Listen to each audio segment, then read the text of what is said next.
Ito na naman ang mainit na balita mula sa mundo ng politika. Sa isang nakakagulat na pangyayari ngayong araw, umugong ang balita na umano'y naglabas na ng warrant of arrest ang Korte Suprema laban kay President Coting ng Norte Jr.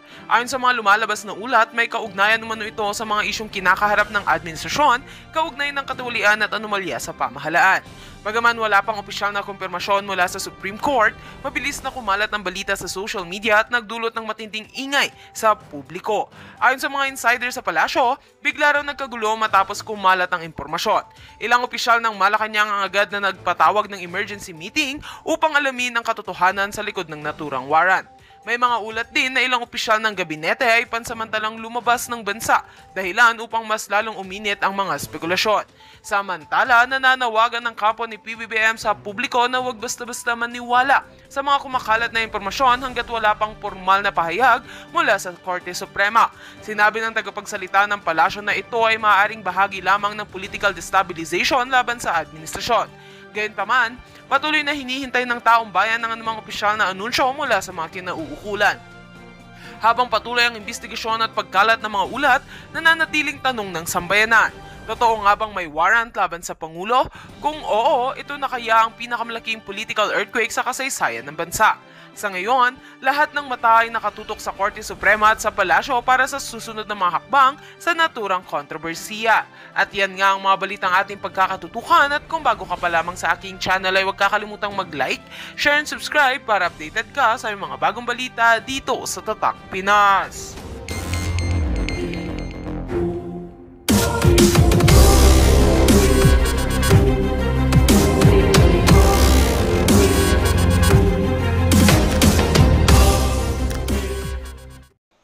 Nakakamatay.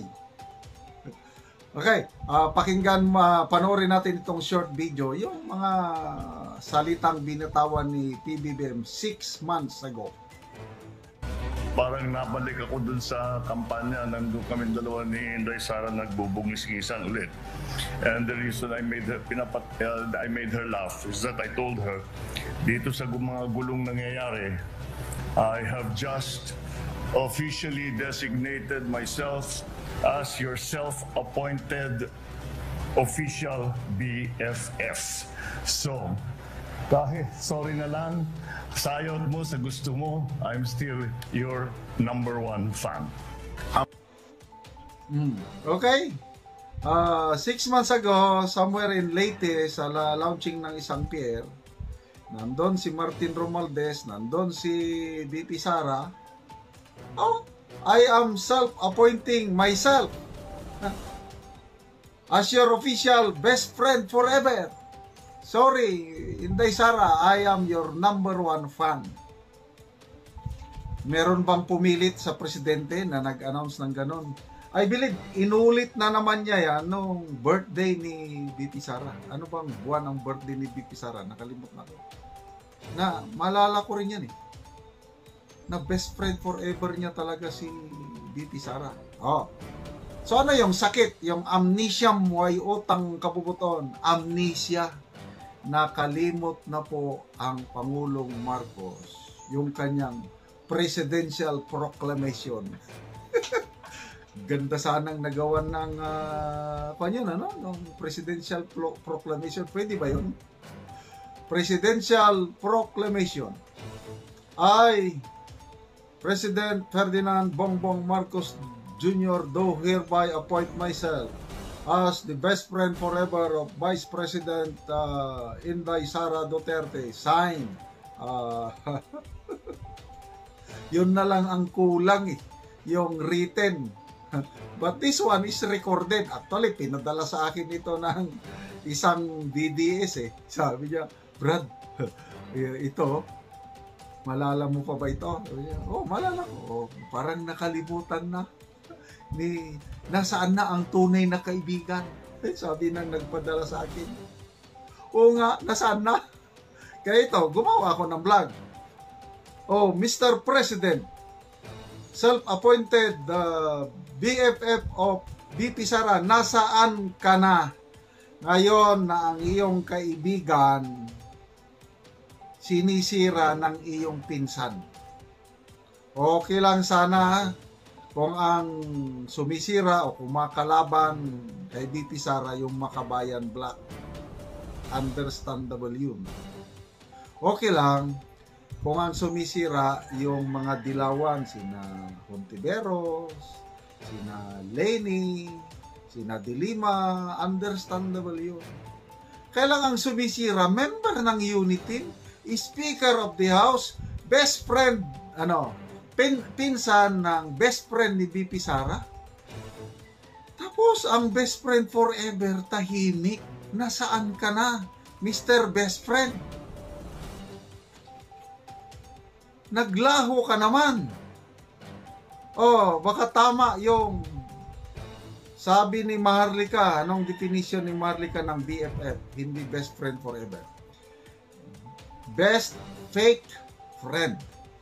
Peking kaibigan itong presidenting ito dahil naglaho na. In times of need, tinalikuran ang kanyang best friend. Yun po ang nakikita ko ngayon. Isa pa, bakit amnesiam way utang kabubuton? Bisaya yun, way utang kabubuton. Walang utang na loob itong presidenting ito. Halos lahat ng Filipino voters, bumoto man o hindi sa unity, alam nila na kung hindi dahil sa mga Duterte, hindi mananalong presidente itong Bongbong Marcos Jr. Kahit saan kayo magtanong, kahit yung Dilawan, Isko, Pacquiao, Lacson, dayag, it's an open secret na ang leading presidential contender noon is Mayor Inday Sara. Pumapangalawa lang yan si Bongbong Marcos. Kanina, yung galing ako sa piyestahan, may vlog na ako niyan. Kanina, piyestahan, nag-iinuman, ang ginawang pulutan, itong si PBBM. Sabi nila doon, yung mga nag-iinuman, ang problema sa presidente ay ang misis, under desire itong presidente na ito. Yun, ang narinig ko sa inuman. So, isinishare ko lang. So, ano na ngayon? Sinisiraan ng Speaker of the House ang best friend ng presidente. Tapos ang presidente walang magawa. Tahimik. Ang Pangulong Rodrigo Roa Duterte na nagpalibing sa Marcos Sr. Kinalimutan na. Gusto na ng presidenteng ito na pabalikin ang ICC para usigin ang tumulong sa kanilang pamilya. Kaya yan yung sinabi ko nga, amnesiam way utang kabubuton. Is that a medical term? Maybe not. It's a political term. Nakakalimot ang Pangulo. Akala niya hindi recorded yung sinabi niya na best friend forever. Ngayon, fake friend na. Nakikiusap ang iyong Vice Presidente, mahal na Pangulo, na kung pwedeng i-review mo yung palisiya o yung programa, yung joint statement ng Government of the Philippines at ang CPP and PNDF na mag-uusap naman kayo, i-resume ang peace talks. Ang sabi ng iyong best friend, kung totoong best friend, is i-review nyo ang mga policies nyo sa proclamation, amnesty, yung reopening of peace talks, i-review nyo lang. May sagot na ba kayo? Wala, tahimik kayo. Parang wala lang. Initsapera nyo na yung best friend nyo. Kaya tingin ko, nakalimutan nyo na yung inyong self-appointment. Bakit hindi kayo magsalita, Mr. President? Magsalita naman kayo. Totoo bang may sakit kayo? Ang sakit nyo lang daw is COVID-19. Ano bang COVID-19 yun? Di naman nakakamatay. pwede naman kayong magsalita. Ang hindi ko maintindihan, bakit sobrang tahimik nyo ngayon na kailangan kayo ng ating bansa dahil may mga nangyayaring kaguluhan, lindol, bombing sa Marawi, ito na kaguluhan sa ICC, sa impeachment, daming problema ng ating bayan tapos tahimik lang kayo ng tahimik. So, baka totoo yung narinig ko, ulitin ko ulit yung sa piyestahan na iba na ang nasusunod, hindi na ang presidente, kundi yung tunay na nagmay-ari ng power, si Yes Ma'am. Yes Ma'am na lang. So, ano na lang mangyari sa ating bansa? So again, i-review natin yung expose ni Maharlika. Kasagsagan ng Marawi bombing, ang presidente nag-attend ng kasal. Inuna pa ang kasal kaysa yung kapakanan ng mga kawawang kababayan natin, estudyante sa Marawi. So, sobra na, tama na. Dapat, Mr. President, may pagkakataon pa kayo na bumawi. Matagal-tagal pa, 4.5 years pa kayo kung gusto nyo magtagal. Magpakitang gilas naman kayo. Pakita nyo ang malasakit. Hindi yung wala lang, walang pakialam. Tapos, pa-speech. So, anong sabi? Suna ninyo, speech only, no action. Mahilig lang po kayong magpangako. Ang pangako nyo ay pangako ko. Ang sarap pakinggan nung inaugurasyon po ninyo. Anong pangarap ng mamamayang Pilipino? Yung hindi naman sa maging mayaman, yung makagaan lang ng buhay, makakain 3 beses, yung presyo mamintin, o yung pangako ninyo na 20 pesos per kilo ng bigas, ang daming umaasa. Ano lang, simple lang ang buhay ng Pilipino. Oh, nasaan na yung pangako? Iba pala ang pangako nyo, Mr. President. Pangarap pala, pangarap. Ang pangarap nyo ay pangarap. Nagkaiba pala tayo ng pangarap. Yung ordinaryong Pilipino, simple lang pangarap. Makakain lang 3 beses ng isang araw. At hindi mahirapan sa presyo. Ang pangarap nyo, iba eh. Ang pangarap nyo, pagbigyan ng inyong mga pinagkautangan ng loob. Yan! Marunong magbayad ng utang na loob ang ating Pangulo sa nag-financial contribution noong panahon ng kampanya. Yan! Klaro ang mga pagbabayad niya ngayon. Kasi karamihan sa mga appointees niya yung mga nag-contribute. Kailangan pagtatanaw ng utang na loob kay sa mga Duterte, wala na. Kinalimutan na. Kaya ulitin ko, ang sakit ng Pangulo, amnesia at why utang, walang utang na loob. Mahirap. Huwag po natin gayahin yan. Huwag tayong makalimot sa mga taong tumulong sa atin. Anong kasabihan? Ang sino mang hindi marunong lumingon sa pinanggalingan ay hindi makakarating sa paroroonan. Sana, Mr. President, matapos nyo ang inyong termino. Tumanaw naman kayo ng utang na loob sa mga Duterte. Tingnan nyo naman ang inyong best friend na sinisira ng iyong pinsan ngayon. Basta, inaratay, yung hindi siya nagpapakita, ilang araw na, there is something na may nangyaring masama sa kanya. Kaya yung mga puting ahas niya, nalaman niya na muntikan na gurgur. So yung announcement ng PCO na alas 12 ng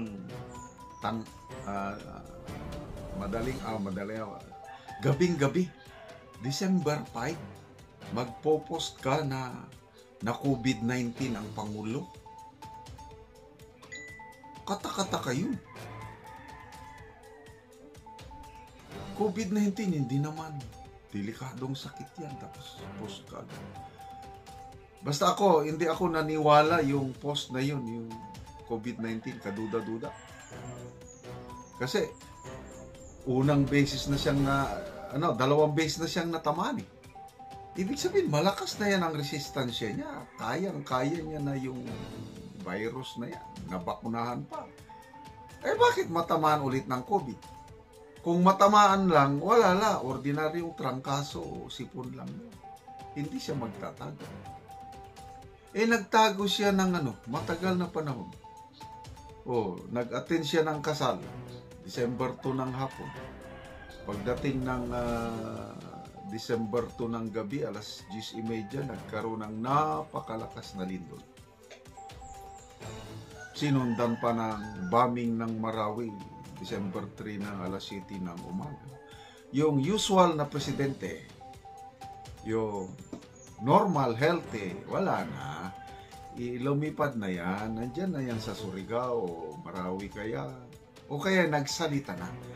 The very least, ang Pangulo magsalita, either direct video message or makikita mo na nagpre-preside na yan ng conference, government agencies, AEP, PNP, makikita mo na.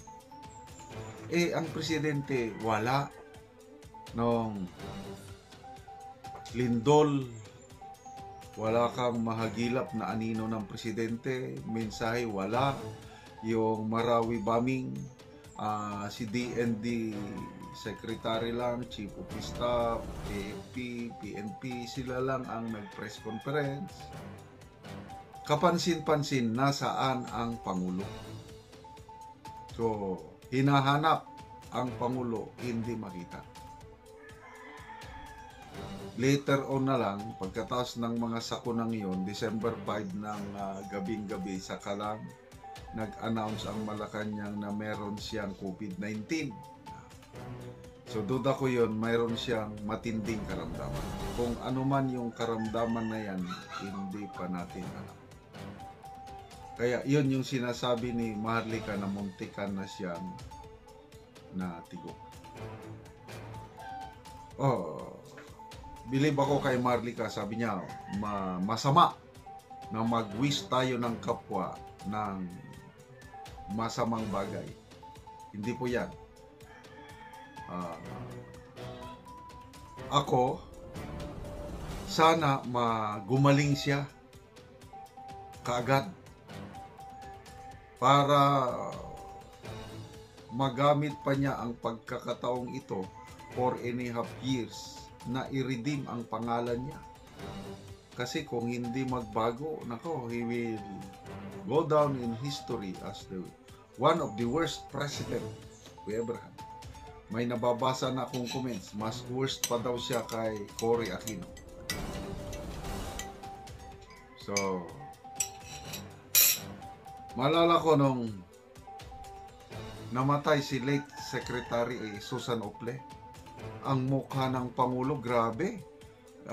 Magang-maga ang mukha, ang mata, makita mo, matamlay. Magsalita, matamlay. So doon ko napansin na meron siyang karamdaman. And yung vlog ko na yon, maraming nag-agree na talagang kapansin-pansin yung mukha ng Pangulo na hindi siya in perfect health. Kasi nagningiwi ko minsan eh. So kung ano man ang sakit na yon, sana maging makatotohanan ang Malacanang. Huwag nilang lukuhin ng taong bayan yung COVID na yun. Wala na yan. Paso na yung COVID. Hindi ako naniniwala na nagka-COVID lang siya. May mas malalang sakit. So, kay BP Sara, yun pala ang dahilan. Sabi ni Maharlika, ito yung explanation ni Maharlika na grabe nilang tinitira si BP Sara. Gusto nilang sirain.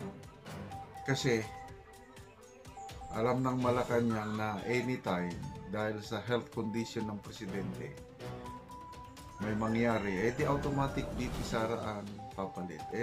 Takot na takot daw si First Lady Lisa, according to Marlica, na magpresidente si VP Sara.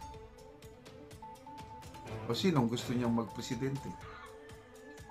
Si Martin Romualdez, pang-apat naman lang yun na si Senator Subiri magpresidente.